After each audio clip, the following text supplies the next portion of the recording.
Hello and welcome to the Surgeon's Burrow. In this video, we shall be discussing problem cards which are asked in your practical exams. So, let us start one with trauma. Now, a 30-year-old male patient sustained head injury followed by a road traffic accident. How will you proceed to manage? Now, the key word here is head injury.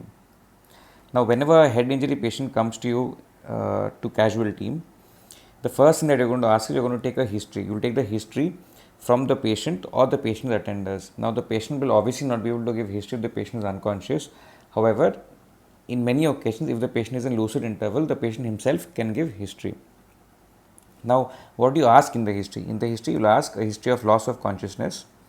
You'll ask for symptoms of raised intracranial pressure, that is headache, vomiting, or seizures. And you'll ask for whether there was any bleed from the eye or the ear, nose, and throat. Why is this eye ENT bleed important? Because any trauma which affects the eye or ENT, it predisposes or it is there are high chances of a concurrent brain trauma.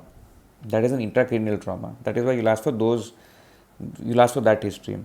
Now, how do you proceed to examine the patient? You will take a GCS. You will examine the pupils, whether they are reacting to light or not, and if they are reacting to light, whether they are bilaterally equally reacting to light or not. Now, GCS score is expressed as eye, verbal, and motor.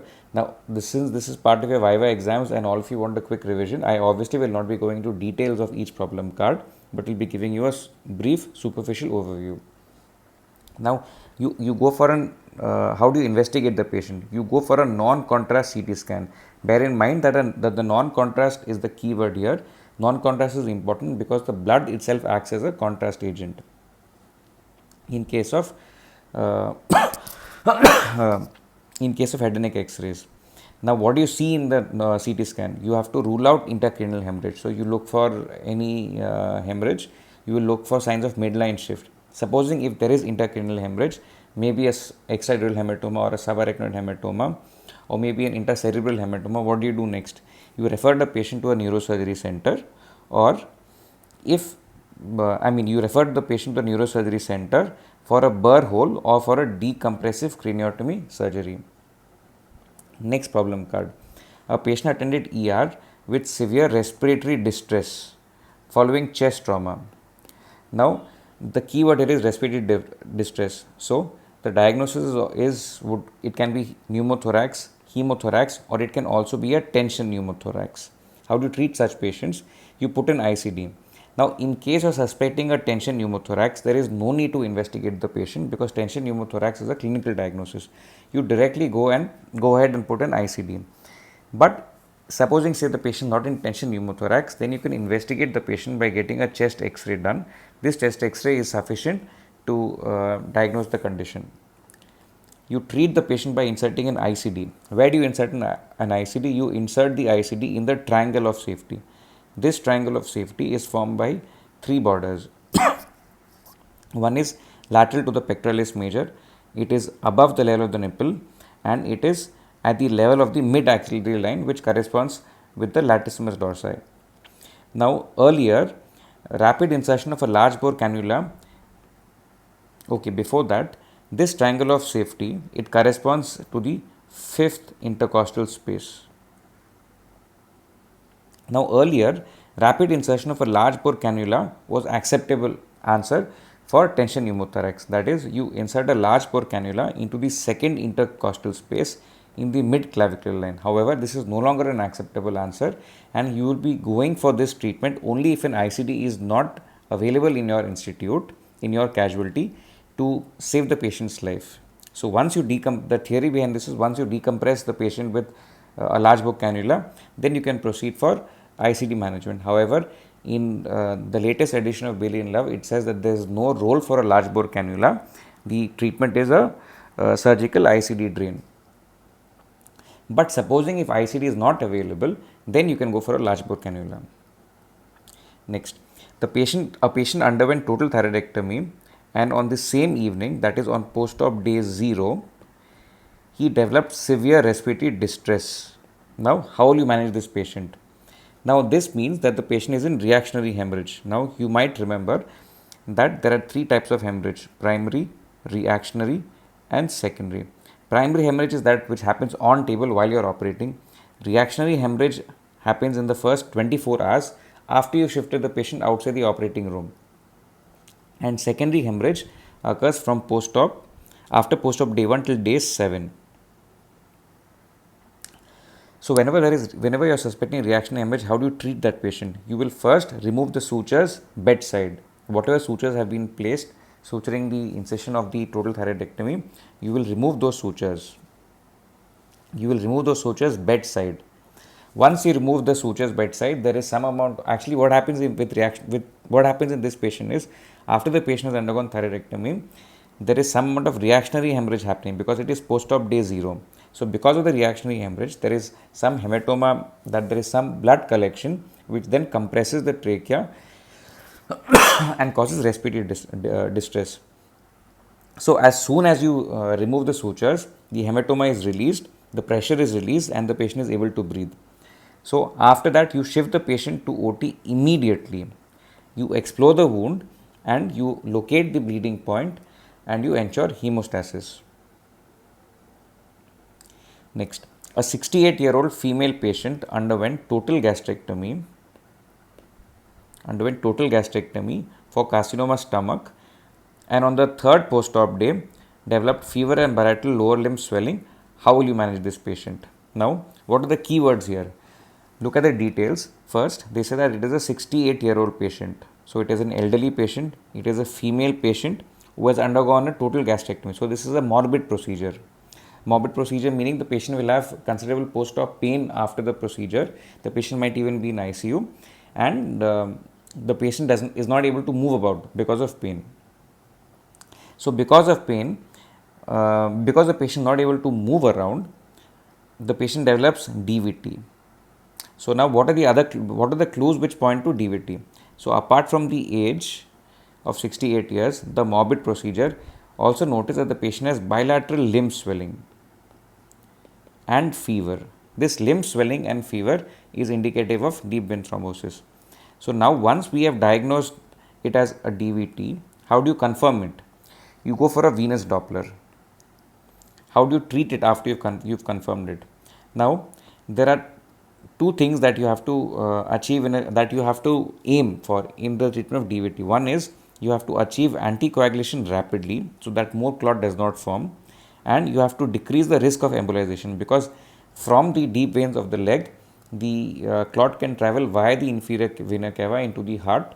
From the heart, it can go into the lungs. It can cause a pulmonary embolism, which would be life-threatening. Supposing, say, if the thrombosis is only in the deep veins, it is problematic, but it is not life-threatening. But once it embolizes, it becomes life-threatening. So you have to prevent embolization, and you have to achieve anticoagulation. This anticoagulation, it prevents the formation of new clots, and it may also dissolve the existing clot. So now how do you do that? You give a treatment dose of subcutaneous low molecular weight heparin. You can give Clexane, or you can give fondaparin. Now, Clexane and fondaparin, you need to remember that there are two doses. One is a therapeutic dose and one is a prophylactic dose. The prophylactic dose is given routinely after morbid surgeries, which is a lower dose. The treatment dose is of a higher dose, and it is used to treat DVT. So you give a treatment dose of subcutaneous low molecular weight heparin. Now supposing, say, if the patient has deranged renal function test, that is, the urea or creatinine is raised, this deranged RFT is not linked to the DVT, but it affects the management of DVT. So in such cases, you cannot give low molecular weight heparin, so you will give intravenous unfractionated heparin. Now say, supposing the patient is sensitive to heparin. So supposing, say, the patient has a history of HIT, that is heparin induced thrombotic thrombocytopenia. Then what do you do? The patient has a history of HIT, heparin induced thrombocytopenia. Then what do you do? Then you will give drugs such as fondaparinux and bivalirudin. Okay. Now once you've given these drugs, you will follow up by giving oral anticoagulation for 3 months. You can give drugs such as rivaroxaban, apixaban, dabigatran. Now supposing, say, you cannot anticoagulate the patient because of bleeding risks. That is, you are scared that if you anticoagulate the patient might bleed. that is, say, let us say that the patient has a deranged INR. So you are scared that once you give an anticoagulant, the patient might bleed intracranially, which would be life threatening. So in those cases, you will put a temporary inferior vena cava filter. Nowadays, there is also a role for endovascular surgery. That is, in higher centers, they can either remove the thrombus, or they can aim to lyse the clot via the help of endovascular surgery. Next, a 68-year-old male patient, so it is an elderly male patient, presents to ER with acute retention of urine. So now how will you manage this patient? Now, acute retention of urine usually means that the patient also has pain along with retention of urine. That is, it is painful retention of urine. So this, since it is an elderly male patient, your provisional diagnosis would be benign prostatic hypertrophy. Now the immediate treatment is catheterization. Once you introduce a catheter, the patient heaves a sigh of relief, the pain comes down, and then you think of your further course of management. So now we've made a provisional diagnosis of BPH, but you have to rule out other causes. For example, drugs or constipation, drugs such as antimuscarinics or sympathomimetics. Now once you've ruled out other causes and ruled in BPH, you have to operate on the patient. So what surgery do? You do a TURP.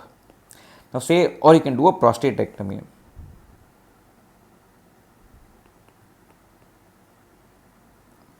Now supposing, say, the patient is unfit or the patient has dementia, that is, the patient is unable to give consent, then what do? You can put an indwelling catheter, that is, you can leave the catheter behind, or you can do a suprapubic catheterization. Now what drugs do you give? When the patient is being, supposing the patient is unfit, what drugs do you give? Or supposing the patient refuses surgery, then what drugs do you give? You will give 5-alpha reductase inhibitors such as finasteride, dutasteride, or you can also give a combination of alpha blockers and 5-alpha reductase inhibitors, alpha blockers such as tamsulosin. Now supposing because of retention of urine, there is hydroureteronephrosis, and this it impacts the function of the kidney and the renal function tests become deranged. So then what do? Because then surgery becomes contraindicated. That is to say, you may not get fitness for surgery. Then what do? You leave the catheter for 6 weeks. And after 6 weeks, you offer the patient definite surgical treatment. If the patient accepts, well and good. If the patient doesn't accept, then you give him drugs. Now let us look at the abdomen cases. A 44-year-old chronic alcoholic. So chronic alcoholic is the keyword. He attends ER with acute onset epigastric pain, which becomes generalized. So now how do you proceed to manage? Now when there is acute onset epigastric pain, this means epigastric pain means there is some pathology in the foregut structures. So since the clue is alcoholic, your first diagnosis would be pancreatitis. This pancreatitis can be acute, or it can also be an acute and chronic pancreatitis, depending on the patient's history. Now, you can also suspect something like a Mallory-Weiss syndrome. But the difference in Mallory-Weiss syndrome is, in Mallory-Weiss syndrome, the patient will also give a history of vomiting. So, because of vomiting, because of forceful vomiting, bleed occurs from the cardia of the stomach. That is Mallory-Weiss syndrome. But here there is no history of vomiting which is mentioned. So, your diagnosis would be pancreatitis. Now, how do you confirm your diagnosis? So, you get an amylase and lipase levels done. You also get a CECT done, that is a contrast enhanced CT scan of the whole abdomen. Why do you get a CT scan done and not a USG? Because the pancreas is a retroperitoneal structure and will not be visible on ultrasound. So, you get a CECT done to look at the pancreas and see whether it is inflamed or not. How do you treat such patients? Now, such patients are best managed in the ICU. You start the patient on IV fluids. RL is the fluid of choice. You will also start the patient on enteral feeds. There is no role of keeping a patient NPO in a patient with acute pancreatitis. You should give early enteral feeds. This can be done either via orally, or say supposing if the patient is not able to take orally, You can also insert something called a Freca tube. A Freca tube. Freca tube is a nasojejunal tube. This bypasses the duodenum. Because of pancreatitis, there might be obstruction of the duodenum because of inflammation of the pancreas. So in such cases, you insert a Freca tube. Freca tube bypasses the duodenum, it goes into the jejunum, and you start giving feeds, oral feeds, that is enteral feeds. And now another thing to notice, there is no role for antibiotics in a case of acute pancreatitis. Now once the patient's symptoms come down, you start the patient on soft diet. I'm sorry, I have a cough. You start the patient on a soft diet, and you have to counsel the patient to stop consuming alcohol.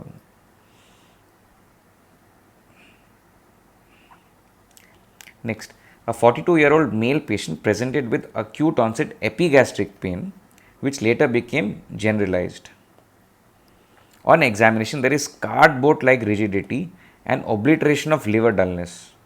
So now these are the key words. So epigastric pain again means that there is some pathology in the foregut structures and which become generalized. So here the clue is that the patient has epigastric pain which becomes generalized. So that means there is some amount of peritonitis which is happening.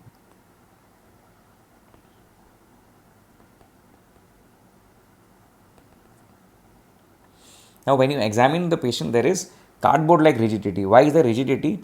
There is rigidity because the enteric contents leak out. There is peritonitis, and that causes the rigidity. Now there is obliteration of liver dullness. Why is there obliteration of liver dullness? Because as the patient is breathing or swallowing or talking, whenever the patient is breathing or he is talking, the patient swallows air. Now because of a perforation, that air, it leaks out and it stays in the abdomen. Now it spreads over the abdomen basically, and that air, it obliterates the liver dullness. So for such patients, the diagnosis is a hollow viscous perforation. This diagnosis is pretty straightforward, but you have to still confirm the diagnosis. Now a hollow viscous perforation, that is of the stomach or duodenum.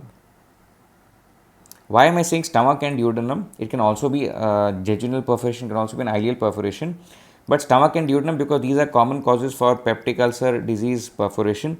Also the patient has acute onset epigastric pain. Epigastric pain is indicative of a foregut structure being involved. Now you confirm the diagnosis by doing a chest X-ray. Now it sounds funny, but a chest X-ray is the investigation of choice, even though this is an abdomen case. This is because you want to look for air under diaphragm in such X-rays. And the X-ray of choice to look for air under diaphragm, that is the X-ray in which you can see both domes of the diaphragm clearly, is a chest X-ray. How do you manage this patient? You do an immediate expiratory laparotomy, and in a laparotomy, after doing a laparotomy, you localize the perforation and then you close the perforation. You can use a modified Grams or a Grams omental patch repair. Next, a 30-year-old female patient comes with acute pain in the right upper quadrant of abdomen. Now, this patient is 30 years old, so this patient is in the reproductive age group, that is the patient between menarche and menopause. The patient is a female patient. So, a fertile patient and a female patient. Now, fat, fertile, female. These patients are predisposed to getting cholecystitis.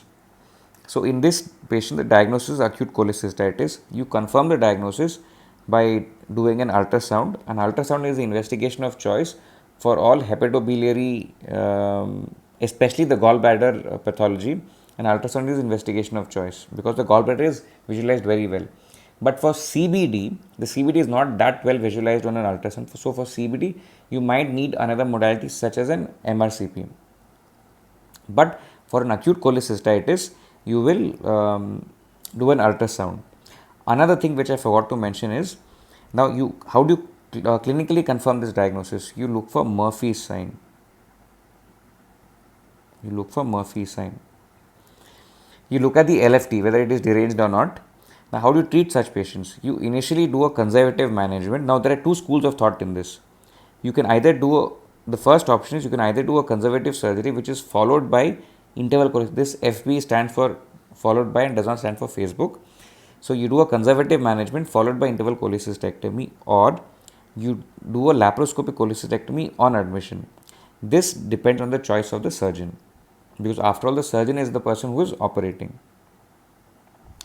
Now, a 32-year-old male patient presented to the ER with acute pain in the right lower quadrant of the abdomen.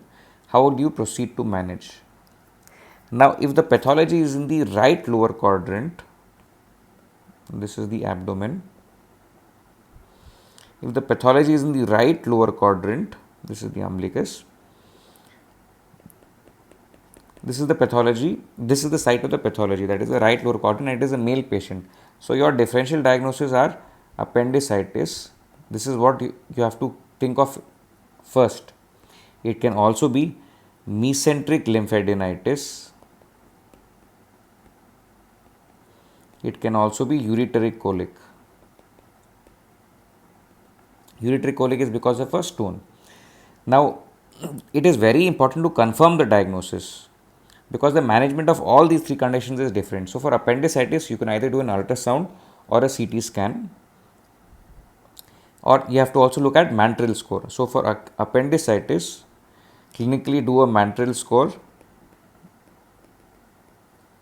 USG, CT scan. Now, supposing if it comes as appendicitis, you shift the patient to OT, do an appendicectomy. Supposing if it is mesenteric lymphadenitis, then the treatment is conservative. If it is ureteric colic, then you give the patient symptomatic relief and you give analgesics. Diclofenac is the drug of choice. You can also give paracetamol or other NSAIDs in a case of ureteric colic, and you get a scan done, you get a CT KVP done, you look at the size of the stone, and further management depends on the size of the stone. Now, look at this problem card again. So, it is a 32-year-old male patient who comes to casualty with acute pain in the right lower quadrant. Now, let us look at the next problem card. A 28-year-old female patient presented to ER with acute pain in the right lower quadrant of the abdomen. Now, the first time when I saw this problem card, I too was stumped. This is, so in this problem card, the devil lies in the details. This problem card was prepared by Shubhadeep sir, and the devil lies in the details. I too was stumped when I first saw this problem card, because I forgot to notice that I thought this and this problem card and the previous problem card are the same. But this is a female patient. So, for a female patient, apart from the diagnosis of appendicitis and mesenteric lymphadenitis, ureteric colic, you also have to think of pathologies which are specific to females, that is, say, an ectopic pregnancy or salpingitis or pelvic inflammatory disease. So, you have to get a UPT test, a urinary pregnancy test done, and then manage accordingly. Now, say supposing this, what are the other DDs? So, differential diagnosis of appendicular mass, which is also this is also the differential diagnosis for right iliac fossa pain. So, appendicitis I have already discussed. Then there is mesenteric lymphadenitis and ureteric colic. Now, ureteric colic will present with right iliac fossa pain, but not with mass.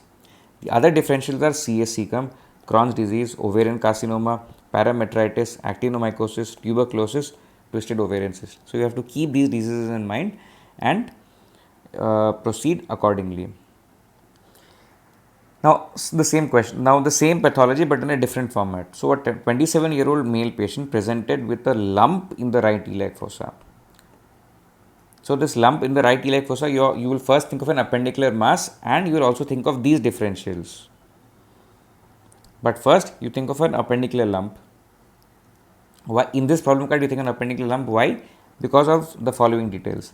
So, the patient presented with a right iliac fossa lump for the last 5 days, following an attack of pain in the right iliac fossa for last 1 week, associated with fever and vomiting. So, this is checking. So, when you look at Mantril score,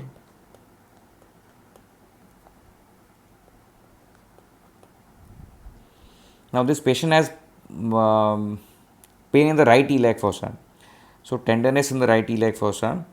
So your T is part of Mantle score. There is nausea, vomiting, and there is elevated temperature. So there is high probability that this is appendicular lump. So now how do you proceed to manage? You confirm your diagnosis by doing an ultrasound or a CT scan. You will also do routine blood work. How do you treat a patient with appendicular lump? You do conservative management initially, that is, you give Oshner-Sharon regimen, which is followed by interval appendicectomy, generally after 6 weeks. Now, why do you do conservative management? This is because an appendicular lump is nature's way of controlling the pathology, and it would be foolhardy to operate on a patient with appendicular lump. This is because when you operate on patient with appendicular lump, there is a very high chance of forming a fecal fistula or an enterocutaneous fistula post-operatively. Next, a patient underwent laparotomy for appendicular perforation. So the patient has already undergone a surgery for appendicular perforation and he develops fever on third post-op day. I'm sorry for my cough. Now again, the devil lies in the details. Since the appendix is perforated, there might be some leakage of contents towards the pelvis. So now usually when such patients are being operated, if the surgeon forgets to give a good peritoneal lavage, or if the surgeon forgets to check the pelvis for collection of purulent fluid, then that can later form a pelvic abscess which gives rise to fever. So since this patient has undergone surgery for appendicular perforation, probably the surgeon has forgotten to check the pelvis or to give a peritoneal lavage. The pelvis has been missed for some reason. So the patient starts throwing fever spikes post-operatively. So the diagnosis is pelvic abscess, and you confirm your diagnosis by doing a CT scan. Now, how do you manage such patients? Okay, before that, clinically, in this the gender has not been mentioned. So supposing if it is a male patient, you will do a perectal examination and there will be some tenderness, or there might even be some bogginess. So that indicates that there is a pelvic abscess. Now in females, you will do a PR as well as a PV to look for tenderness and bogginess. Now, how do you treat such patients? Now first, you will try to do a CT guided pigtail drainage or a CT guided aspiration of the pelvic abscess. This is because the patient has already undergone a laparotomy a few days ago. So your first mode of management would be to try and aspirate or to try and drain the pelvic abscess with a minimally invasive procedure. So you'll do a CT guided pigtail.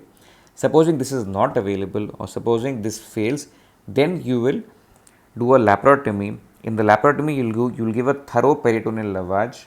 You'll put a drain inside and then you'll close the abdomen. So I hope you found these problem cards helpful. Now I'm obviously touching very briefly on each problem card because I'm sure all of you have finished your theory exams and you just want a quick revision. Thank you.